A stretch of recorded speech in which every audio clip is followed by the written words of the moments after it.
This is part number 3 of a study we've been doing on the Ten Commandments, actually, and their place in our government, their place in our churches, and in our homes.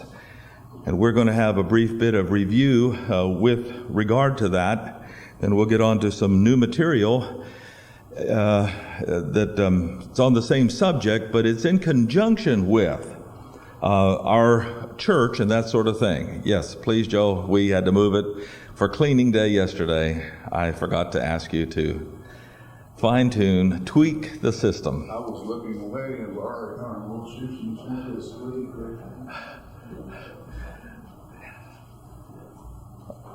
Okay. Here's what we're going to do with regard to our review. It is our stand here that the Ten Commandments per se do not belong on public property. Now, the moral values that they give in a person's heart can go with you anywhere, and there is no external human government that can prevent that. You can live your life as to the Lord according to your own moral values. But in the United States of America, the First Amendment forbids any religion being chosen by our government. And it's important to understand that, because if not, you criminalize those who have another religion. That's fine if you want another civil war. That's fine if you want to take away somebody's right to go to their synagogue or mosque or church or whatever that they have. But in America, our First Amendment says this: Congress shall make no law respecting an establishment of religion or prohibiting the free exercise thereof. So that means that the other guy is just as free to do and believe what he wants as we are. And we're satisfied to leave it at that. Because, as we said, this is a democracy. And in a democracy, people are free. That's the way we want it. If they're not free, you begin moving to a statehood that prohibits God, as Russia used to be in the communist state. I believe that China is pretty much that very same way, where the state controls your thinking religiously and pretty much prohibits it. But in America, you're free to choose. Now, that leaves us free to evangelize, but it also leaves them free to do their work. We had the Jehovah's Witnesses here in our town for a convention, and they were being taught how to go house to house, pass out their literature, talk and that sort of thing. But it leaves, as they say, in the arena of ideas, men free to choose for themselves. However, when you compare that with the first commandment, in the Israeli Constitution. Now, Israel's Constitution does not claim at present the Ten Commandments as the core of their values. But eventually Christ is going to return, and the Ten Commandments are going to be everywhere. In the homes, in the street, in the synagogues, and especially in the millennial temple. Because commandment number 1 says, "Thou shalt have no other gods before me." In a theocracy, you are not free to choose your religion. If you do not choose the religion of the state, Jesus Christ, and those things that pertain to him, you are a criminal. And that's exactly what the Ten Commandments make you. It moves you from the moral aspect, as they are today in grace, to the criminal or legal, illegal aspect, as it will be under the Israeli Constitution. So, we again contrast. In the American Constitution, Buddhists, Muslims, Hindus, Catholics, whoever are free to practice their religion and believe what they will, within certain limitations. Again, they can't harm other people.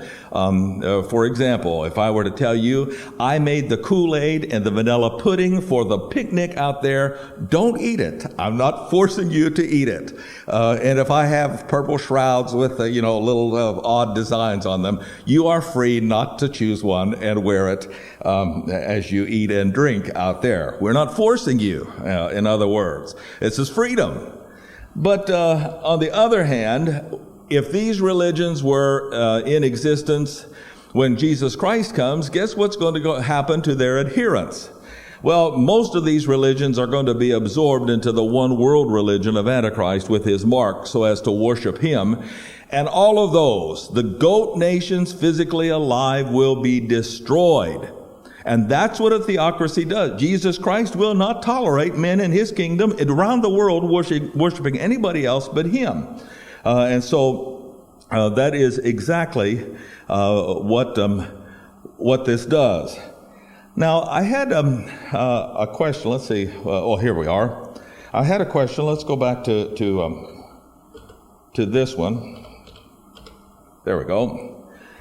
With the fact that, and it's a valid question, if we're Americans and we don't like things like abortion, and we don't here, we believe that abortion is murder. Once the babe is conceived, a physical life begins. The continuance of the fashion starts at that point. Days are counted to growth and birth and onward till death of natural causes, hopefully. Anybody taking an innocent life is a murderer, and that includes anybody. However, just because something is immoral in America, it doesn't mean it's illegal. The state has declared it legal to do that. And so therefore, somebody who takes the life of a baby, even though we consider them immoral murderers, the state says you're not charged with anything. That's you're under the umbrella of safety. There's a safety net there. You can do what you will in the privacy of that operating room, and nobody can say a word about it. So we do not believe in hurting those that take the life. Doesn't mean we can't protest. Doesn't mean we can't pray. Doesn't mean we can't witness to them and hope they change their mind, and on with a list of things we can do. But it just means we do not hurt them. There was a guy down in Florida, Stark, Florida. By the way, I've been in that prison. Oh, Pastor. No, I preached in there. When I did my Strength Feast with Spiritual Features years ago, they let me in there, and I lifted the inmates up, and I did them the push-ups on the back and that sort of thing, and got to give the gospel there. That's been a long time ago during the I used to could years. I can't do those things now.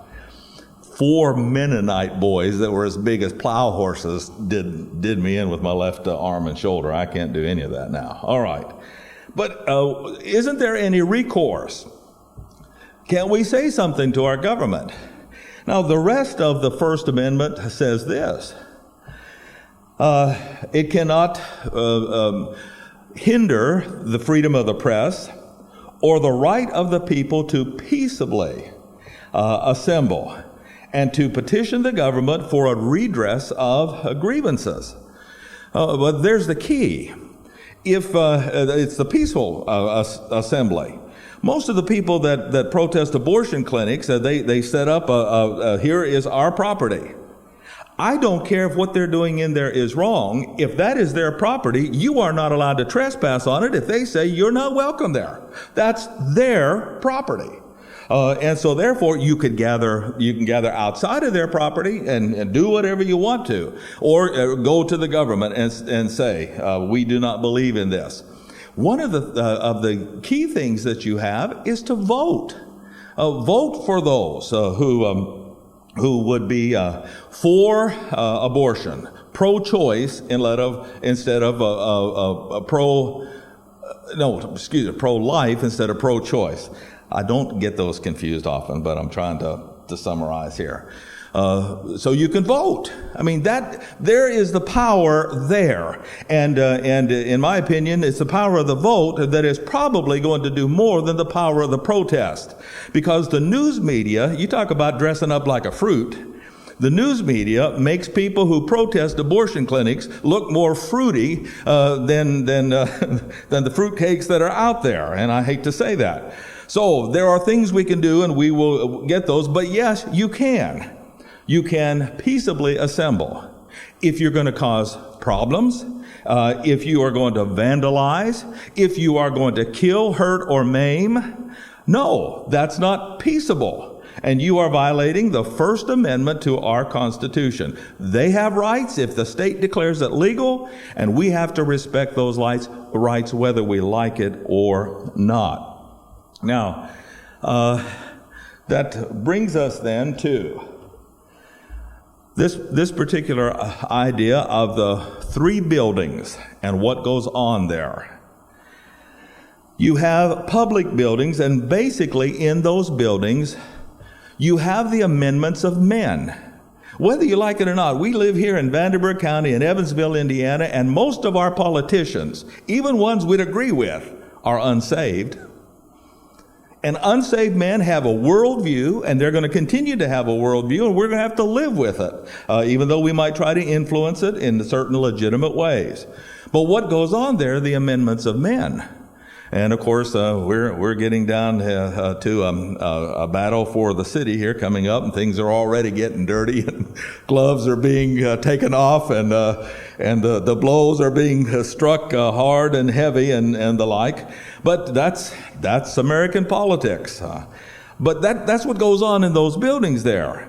It's men making laws for men to govern men in keeping with the American Constitution, which we'll talk about in just a little bit. So, no religion can be chosen for that building.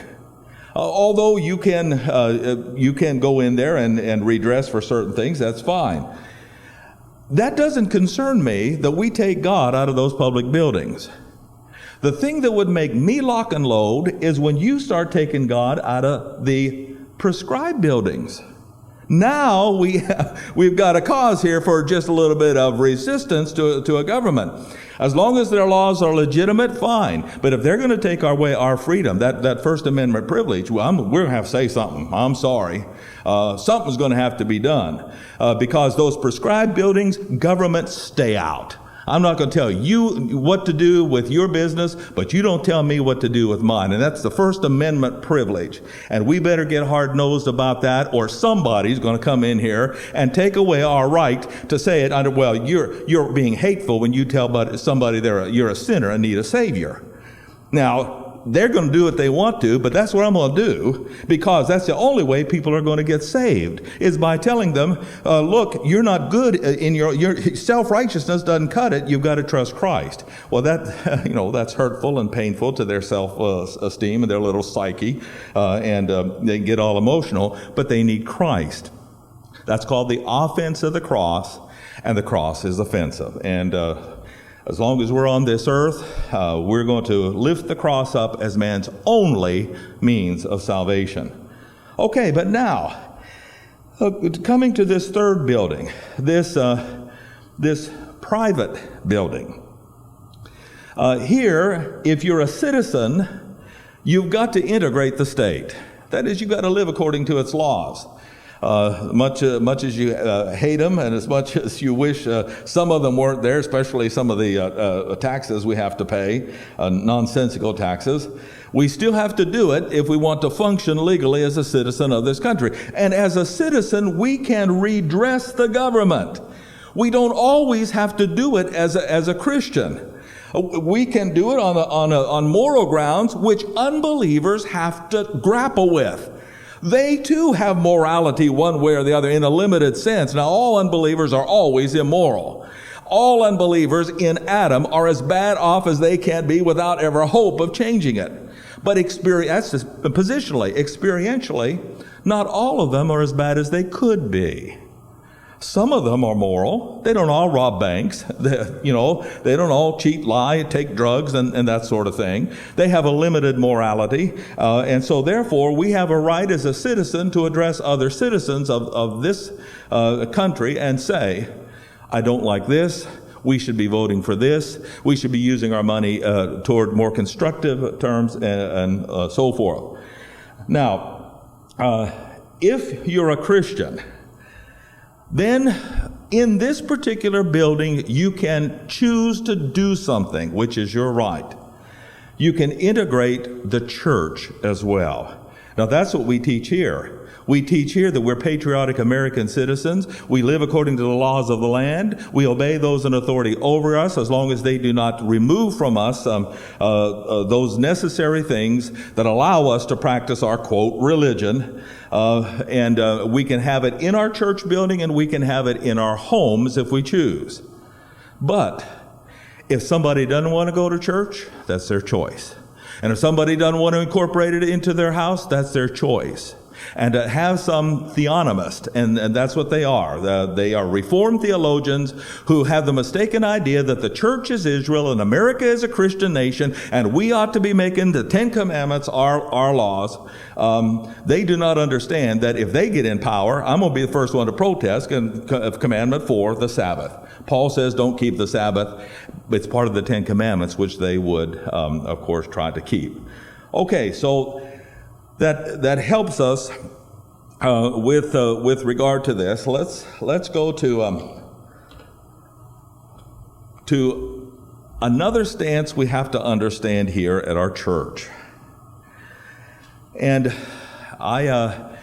it was a beautiful day. I took my laptop on the deck with my coffee, and I've got everything I need right in that laptop to do my studying and that sort of thing. And if I don't have it, the office is just right in there. I have a couple of squirrel buddies, and we have a little picnic back there. They come to visit me every morning as I'm doing my studies. And as a matter of fact, if I don't pay attention to him, he'll get down there on the tree and he'll make a noise until I look at him and greet him, and then he goes on. But it takes one to know one, I guess.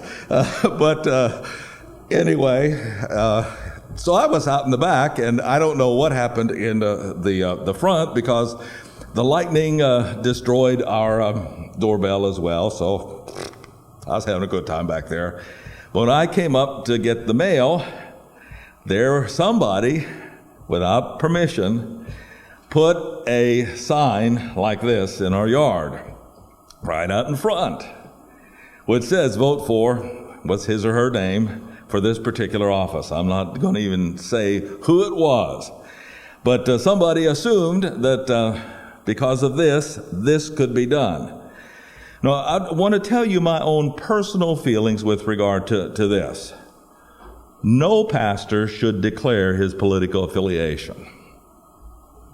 And here's why. 1 Corinthians chapter 2 and verse number 2. Now, it would be no secret as to which side I lean to, as to my theology demands a certain approach to life and that sort of thing. But here's what Paul says, and here's why we have to be careful in political declarations as a minister. I know some ministers do, but when they do, here's what happens. They cut off the other part of the constituency because of political reasons rather than theological reasons. Paul went into Corinth, and here was his viewpoint. I determined not to know anything among you save Jesus Christ and Him crucified. Now, this is 1 Corinthians 2:2. Did you get that? I didn't say that. 1 Corinthians 2:2? Sure I did. Y'all need a little more coffee this morning. Okay, I meant the second chapter of 1st. No, you went right. It's the 1 Corinthians 2:2. I'll read it again.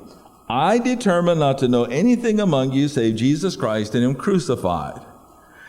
He didn't come into Corinth and say, okay, what political party are you? Because if you're this political party, I'm not going to witness to you. You don't deserve salvation because you're of this breed or you're of that ilk and that sort of thing. What? Now, along these lines, please don't misunderstand. We're categorical here. And as far as salvation is concerned, what difference does it make? What kind of politics you embrace? The question is, if you can be a libertarian, and if you die without Christ, where are you going? Hell. You can be a Democrat, and if you die without Christ, where are you going? Hell. You can be a Republican and die without Christ, and where are you going? Hell. In spiritual matters, Paul says, I don't care what you are. The issue here is you are a son of Adam, condemned, lost, and undone, cannot save yourself, and the gospel of the grace of God is the issue. What will you do with Jesus Christ? Not what will you do with politics to try to save the world. What will you do with Christ to save your individual soul? And so therefore, we're very careful here not to declare our politics, because there are some folks in a church who might be of another persuasion. So what are you going to do? The ministry is to all, and by the grace of God, without favor. Nobody is excluded from the gospel of the grace of God. Okay, but there's a second reason now why, as a church, we cannot declare. And there are many ministries out there that actually walk a very fine line with regard to what they do politically. If you have a tax-exempt status, you cannot declare a political affiliation. The minute you do, you lose that status. And so, knowing that you all want the best for your buck, that if you give to this church, you can take it away from the government, we keep that. So we are very careful with regard to these things. Now, we're going to press into some territory here that we're not going to spend a lot of time with. We're going to come back to it. But I'm going to introduce you to it. And I'm going to introduce you to another political party that's non-political. It's called the Biblicist Party. And you have, going from Biblicism to the far left, you can be a Democrat, liberal, socialist, communist, and so forth. However, on the right side, you can also go too far. You can be a Republican and a conservative and a capitalist and end up being a fascist, which is mainly a dictatorial rule of one man who takes away the rights of others. Now, why do I say that, and why do I say Biblicism? It's because the Bible has a central position with regard, now hear me out again, do not go home and before we have the picnic have roast preacher, because that, you have salted me and peppered me and have eaten me alive because this guy is weird. I'll grant you that. But just hear me out with regard to these things, and you'll see where I'm coming from. Because your first and foremost allegiance is to Jesus Christ, living according to His Word. It's not voting along party lines, though that can be a part of it. It is voting for the best candidate available. And we're going to name some names here, but I'm going to make very sure you understand I am not endorsing anybody. I am making suggestions according to biblical principles. Okay? Now, let's just say, and I'm just saying this as theory. Hear that on the tape. This is theory. I am not espousing anybody's candidacy. But according to Bible principles, we're going to take the state of California and the fiasco that's going on there right at the present time. And we're going to just say that one of our former governors, Evan Bayh, who's a Democrat, was going to run out there against Arnold Schwarzenegger. Now, mind you, Arnie is my favorite bodybuilder. I mean, aside from Steve Reeves, Arnold is just it. He's the epitome. There are other good ones, but he is great. And we excused his acting because he looked so great on the screen. So that's fine. But he made a pretty good actor, some good movies, and kept us entertained. Now, he's a Republican. But hold on one second. As a Republican, he is heading over this direction because what does he embrace? Raise taxes, gay rights, abortion rights, and other things that the left is embracing. Would I, now I'm just saying this theoretically, I'm in Indiana, not in California, but if I were in California, would I vote for Arnold? I would not. I'm not going to vote for a man who's going to do those things. On the other hand, there's a Democrat, Evan Bayh, who espouses fatherhood, parental responsibility, fiscal responsibility, lowering of taxes, eliminating the welfare state, and those kind of things, moving toward the biblicist territory of middle ground. Now, if I were a Californian, would I perhaps think of voting for him if there were just the two? And I would say, yes, I would. He more espouses the ideals and values we believe in than would Arnold. Now, if you're a candidate, you have to declare. And once you declare, I heard these things from Arnie's own mouth. So what you have to do is realize that there is a centrist position biblically. And that no one candidate, no one party necessarily has it all. And you have to look at that, at what they're saying, what they embrace, and the like, and then hold them up against the values of God's Word here, and understand it in light of this. Now, when we come back next time, we're going to take a look at all of these and see why the centrist biblical position is the one.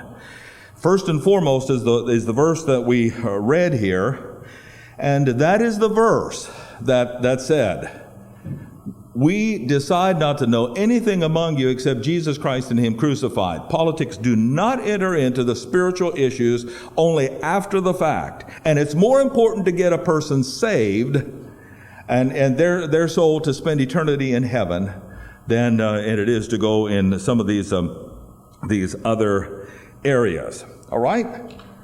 Let's move on here. Just about out of time. And so we're going to try to explain something and then move on from there into areas of the church. What are these inalienable rights? Does somebody who has no intention of working but could have the right to get the masses to vote for somebody who is going to tax your pocketbook in order to keep them alive in a welfare state? Well, thou shalt not steal. The Apostle Paul says, let him that stole steal no more, working with his hands. The so-called Protestant work ethic, we call it the Pauline work ethic, where if a man doesn't work, he doesn't eat, comes to us from our apostle. Now, again, that's not going to govern the nations, not as long as the left is going to be there, dogging heels of conservatives. But still, it's there for believers. And if somebody who's working hard, who can work and does, should not be taxed indefinitely here for somebody who could work but won't. That's stealing. So that is an attack against the property of the person. See, what they don't realize is my inalienable right to work and acquire property and to keep up that property and to own that property and not have somebody who doesn't want to get up off their duff, call it what you want, and do something with their life to take that property from me legally through the state. It's immoral, but they do it legally. Some taxation is legal but immoral. All right? Secondly, it has to do with privacy. The state then has to know what I make, where I work, and all that sort of thing. I was shocked that I've had in these past days trying to get somebody reestablished, and I was shocked in talking with people on the phone, with governmental people and others, insurance companies, and that sort of thing. What all they knew about us. I mean, it was almost everything. They just had it there. It's, oh yeah, well you're Mr. Walters and you live here and this is your phone number. This is your social security number. I said, excuse me, I didn't give that to you. Well, it's right here on the screen, and he lives 1,000 miles from me. That's privacy. But there you go. And then, of course, any attacks on the person. Now, how can somebody say, we're dealing with a welfare state, but there are scads of ways attacks can be made. A person. Well, if you've got two mules and the one's dragging his feet and the other one's pulling the load, what's going to eventually happen to the one pulling the load? I'm sorry, Master. I want to do it, but I'm just give up. This other guy's not pulling his weight. And so it's an attack on the person. And I've had many of you say, man, I am just tired. I'm just weary. I just keep going on, and I can't seem to make this meet, and the ends meet here, and that sort of thing. And that's because we are bloated in America with regard to those who don't do anything, requiring those who do to keep up their lives and their livelihood. Now, what am I saying? Those things are actually attacks on our inalienable rights. I have a right to live my life, and they have a right to live theirs. I'm using just me. I'm saying I'm including us all. I therefore have the liberty. If they don't want to do something with their life and develop it, okay, well, that's your choice. But I have that right to do something with my life and develop it with your life. And therefore also the pursuit of happiness. Any attacks on the person, privacy, and property begin encroaching on life, liberty, and the pursuit of happiness. So these are things we will be discussing later on next Sunday.